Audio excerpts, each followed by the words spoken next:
Hello students, तो चलिए शुरू करते हैं क्वेश्चन नंबर 11।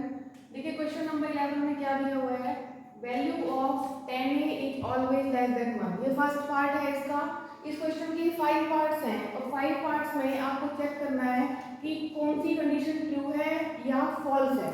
ये कंडीशन जो गिवन है, ये 5 स्टेटमेंट जो गिवन है कि ट्रू है या फॉल्स है, और फिर आपको इसे जस्टिफाई भी करना है। जो भी आंसर आएगा उसको आप जस्टिफाई करेंगे। तो देखिए फर्स्ट पार्ट करते हैं पहले हम।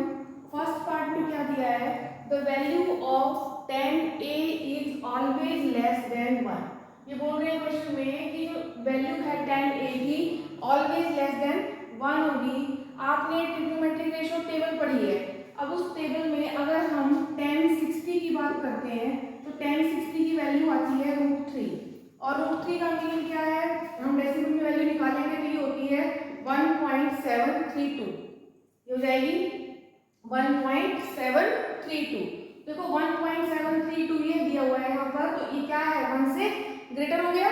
अब 1 से ये ग्रेटर है और यहाँ क्या कह रहे हैं कि ये ऑलवेज लेस देन 1 होगी, लेकिन इस केस में क्या हो रहा है कि 1 से ग्रेटर है। तो इसका मतलब जो हमारा फर्स्ट क्वेश्चन है, फर्स्ट पार्ट है, ये क्या हो गया, फॉल्स। तो हमारा फर्स्ट पार्ट क्या हो जाता है, फॉल्स। जस्टिफिकेशन आपका दे दिया है क्वेश्चन का। सेकंड पार्ट देखिए, सेकंड पार्ट में क्या गिवन है, set a is equal to 12/5। अब क्वेश्चन में गिवन है set a is equal to 12/5 for some value of angle a, कि क्या ऐसा पॉसिबल है। अब यहाँ जाओ, आप फॉर्मूला लिखते हैं किस तरह से, पहला साइन के लिए हो जाएगा, फिर कॉस के लिए, फिर टेन के लिए। ऐसे लिखेंगे कॉसेक, ऐसे लिखेंगे सेक, तो ये h/b बन गया। तो यहाँ से हमारे पास क्या आया, h/b। मतलब ये क्या है, हाइपोटेन्यूज, और ये क्या है, बेस। अब हमें पता है कि हाइपोटेन्यूज क्या होती है, मैं साइड में लिख देती हूँ। हाइपोटेन्यूज जहां भी यूज करना होगा तो वहां आप यूज कर लेंगे।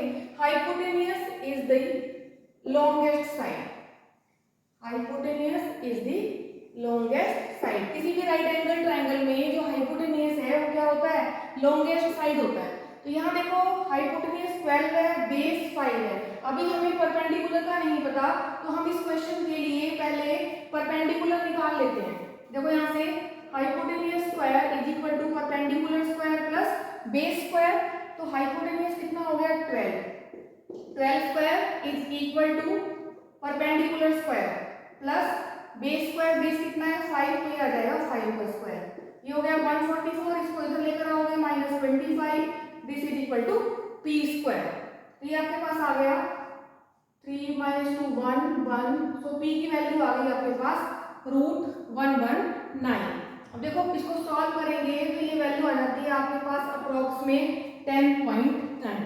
तो यहाँ से देख रहे हो आप कि h की वैल्यू, h कितना है 12, तो 12 आप देख रहे हो 12 इज ग्रेटर देन 5 अगर हम बेस की बात करें, और 12 इज ग्रेटर देन 10.9। तो हाइपोटेन्यूज क्या आ रहा है इस केस में, दोनों से बड़ा आ रहा है, ग्रेटर है।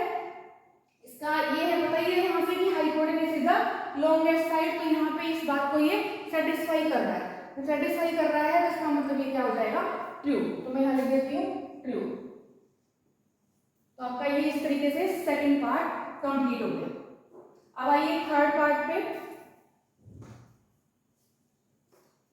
थर्ड पार्ट क्या है, देखो cos a की बात कर रहे हैं। cos a is the abbreviation use for cosecant of angle a। cos a किसका एब्रीविएशन है, कोसाइन का। cos a is the abbreviation of cosine a। cos a cosine a का एब्रीविएशन है, कोसिकेंट a का नहीं है।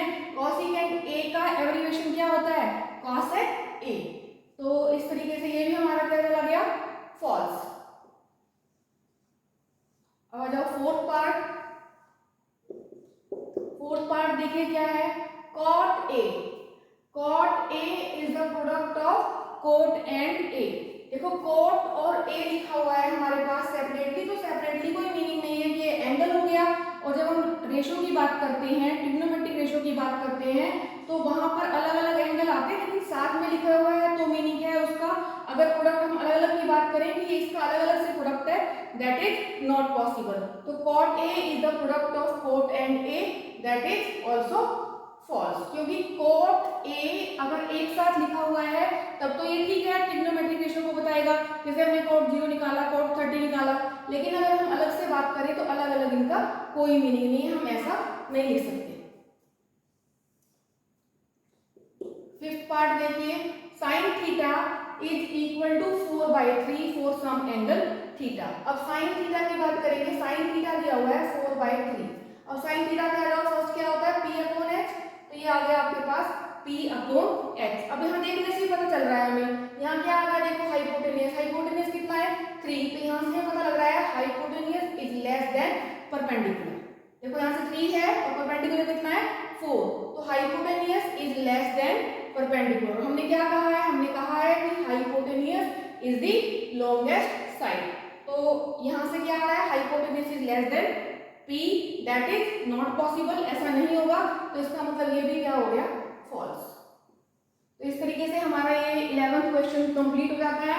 इसमें आपसे पूछा था ट्रू फॉल्स और जस्टिफिकेशन देना था, सारे पार्ट्स मैंने डिस्कस कर दिए हैं और हर एक के सामने लिख भी दिया है कि कौन कौन सी कंडीशन में कौन सा ट्रू है और कौन सा फॉल्स।